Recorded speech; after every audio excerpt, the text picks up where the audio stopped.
fin de l'exercice 6 sur la première fiche de topologie. Donc on va regarder un alpha qui est irrationnel, donc qui n'est pas dans une réelle irrationnelle. Et on va regarder l'ensemble Z plus alpha Z. Et on veut montrer que ceci est dense.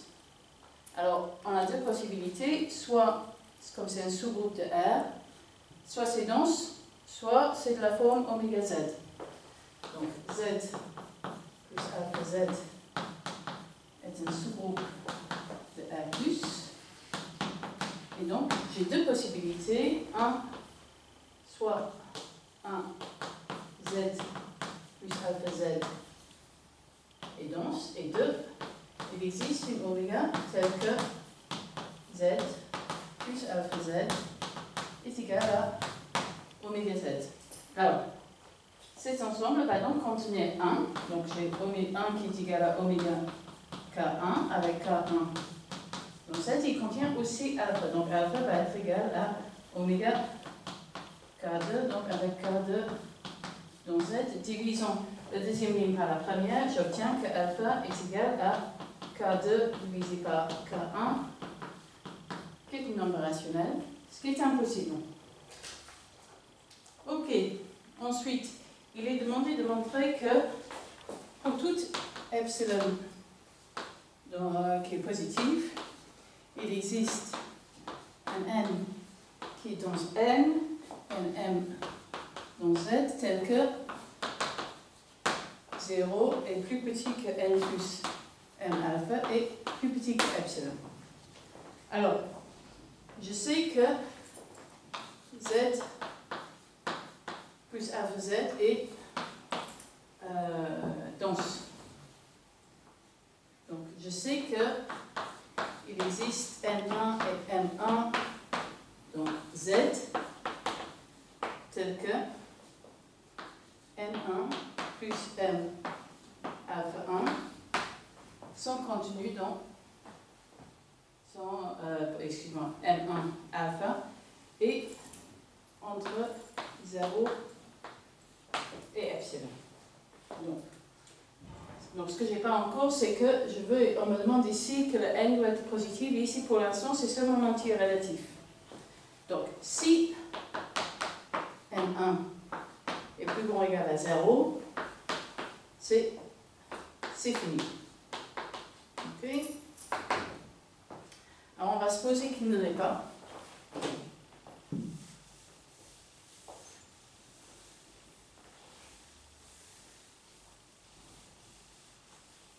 Sinon,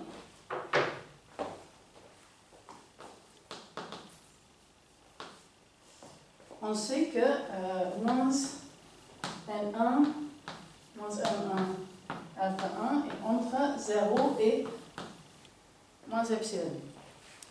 Et on va supposer que K, l'entier maximal, tel que K fois epsilon reste plus petit que 1. De sorte que, excuse-moi, K à K epsilon, K fois N1 plus M1 alpha est plus petit que 1. Et puisque c'est maximal, je sais que on a que K N1 plus M1 alpha est plus petit que 1, mais c'est aussi plus grand que 1 moins N1 plus M1 alpha. Et on sait que N1 plus M1 alpha est plus petit qu'epsilon. Donc j'ai K fois N1 plus M1 alpha qui est entre 1 et 1 moins epsilon. Ok? Donc maintenant, je vais regarder moins K N1 plus M1 alpha et je vais additionner 1. Donc ça, c'est plus grand que 0 par ici et plus petit que 1.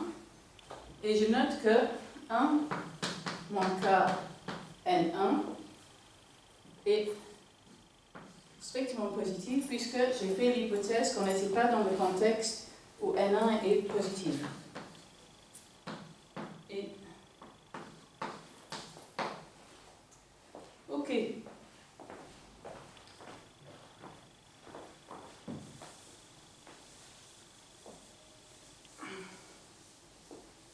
je remarque que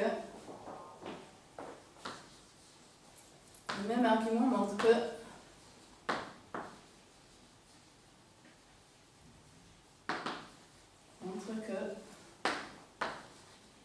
il existe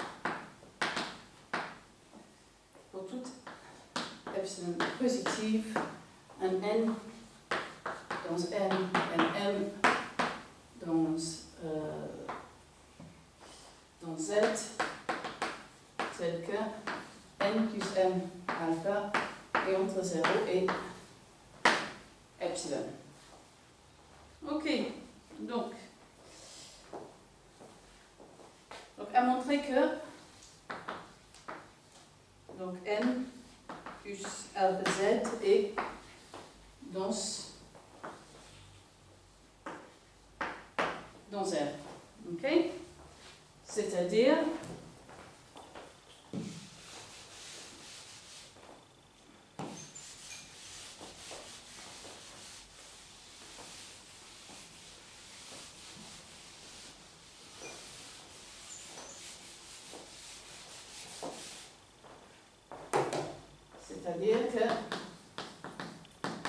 que pour tout A qui est strictement plus petit que B, il existe un n plus m alpha avec n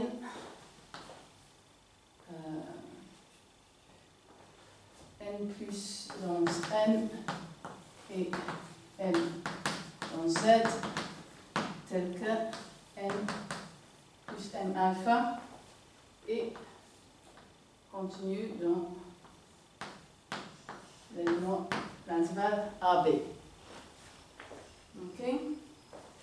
Donc, si A et B sont de signes différents, ça veut dire que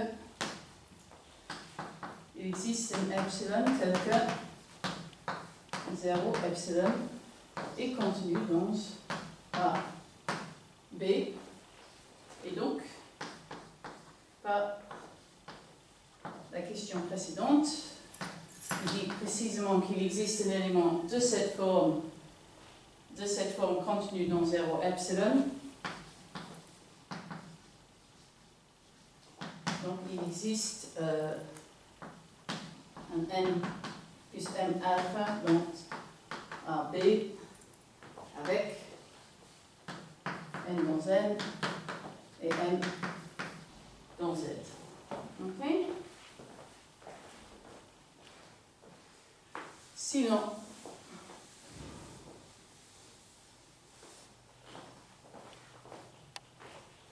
soit si A et B sont positifs, soit je vais prendre epsilon qui est positif mais plus petit que B moins A. Ok? Donc je sais qu'il existe, on va dire n plus m alpha entre epsilon et 0, donc n dans n, n dans z, tel que j'ai cette condition. Ok? Et donc maintenant, on va dire que K va être de l'entier minimal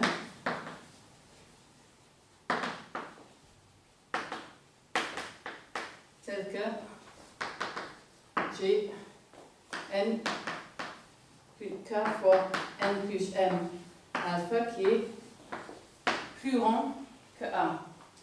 Ce qui implique en particulier que K n plus m alpha moins m plus m alpha est plus petit que A, puisque j'ai choisi cet élément minimale. Et donc, K, M plus M alpha est moins B moins A est plus petit que A, c'est-à-dire que N plus M alpha est également plus petit que B. Ok? Et donc, on est bien dans l'intervalle que je voulais.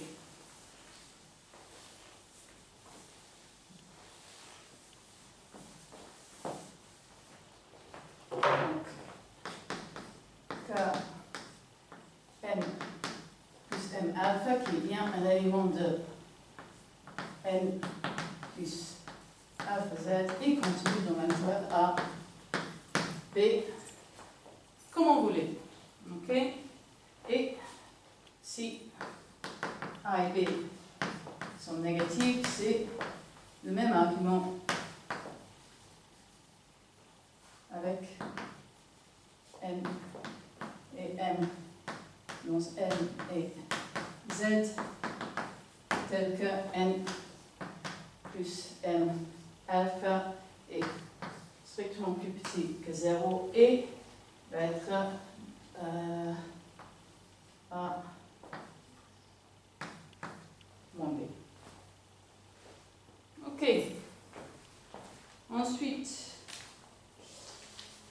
alors on va demander que pour toute A, à montrer que pour toute A et B, avec 0 qui est plus petit que A, strictement plus petit que B, plus petit ou égal à 1, okay, il existe un N tel que cos N est entre B et A.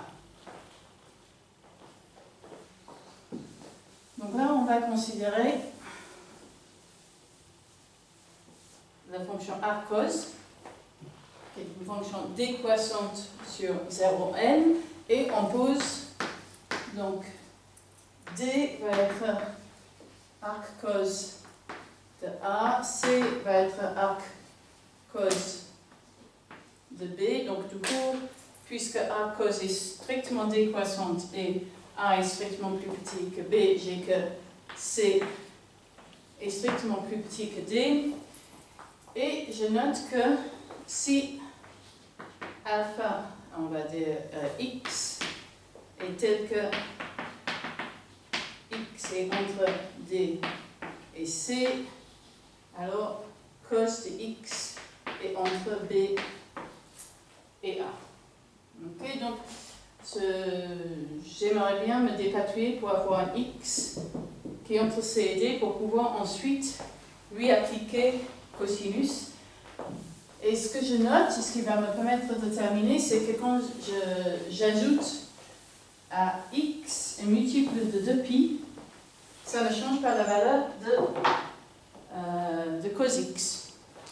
Donc, pas la question précédente.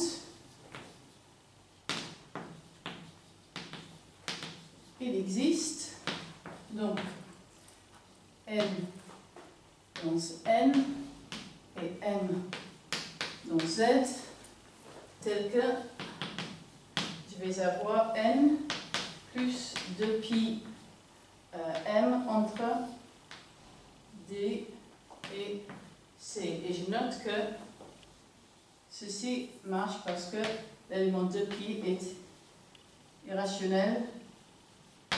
Donc je peux appliquer les résultats avant. Et donc ça m'implique en particulier que cos n, qui est égal à cos de n plus 2pi m, est dans l'intervalle AB. Et c'est ce que je voulais.